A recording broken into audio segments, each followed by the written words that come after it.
India can now attack any target, or city, in China with a nuclear weapon. India's first nuclear-capable missile able to reach all of China will soon be inducted into the country's armed forces. On July 1, the Economic Times reported that the first batch of Agni-V intercontinental ballistic missiles, ICBM, will be inducted into the Strategic Forces Command, SFC, soon. The report cited identified official sources as having provided the information. Those sources refused to be more specific on the timeline, but did reveal that a series of user trials are being conducted before the country's most sophisticated weapon is handed over to the SFC.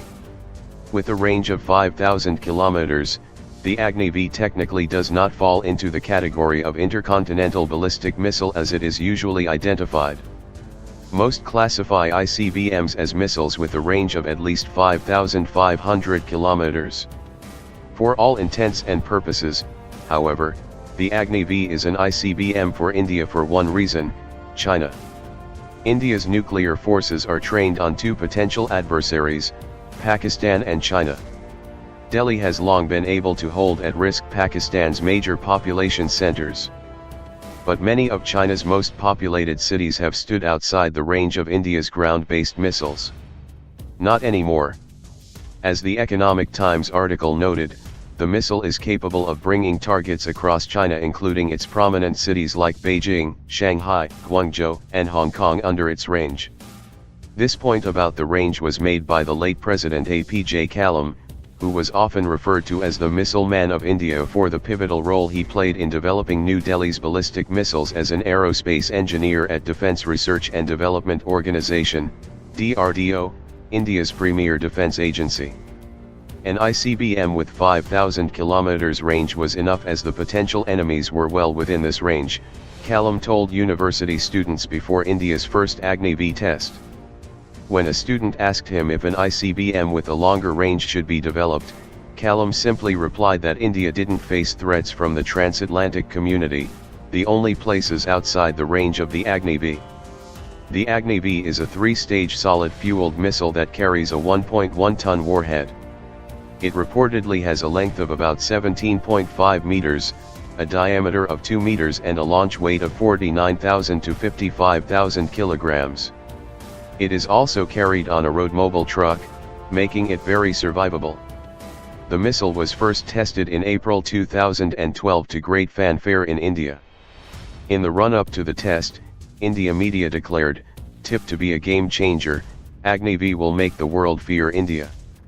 It will extend India's reach all over Asia, Africa, and Europe. India can now strike any part of the world except America. India next tested the missile in 2013.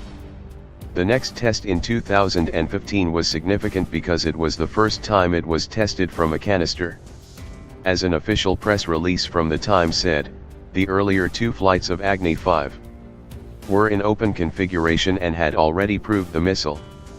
Today's launch from a canister integrated with a mobile sophisticated launcher was in its deliverable configuration that enables launch of the missile with a very short preparation time as compared to an open launch.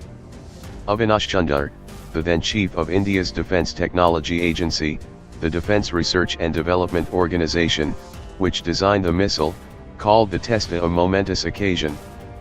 The next test came the following year in 2016.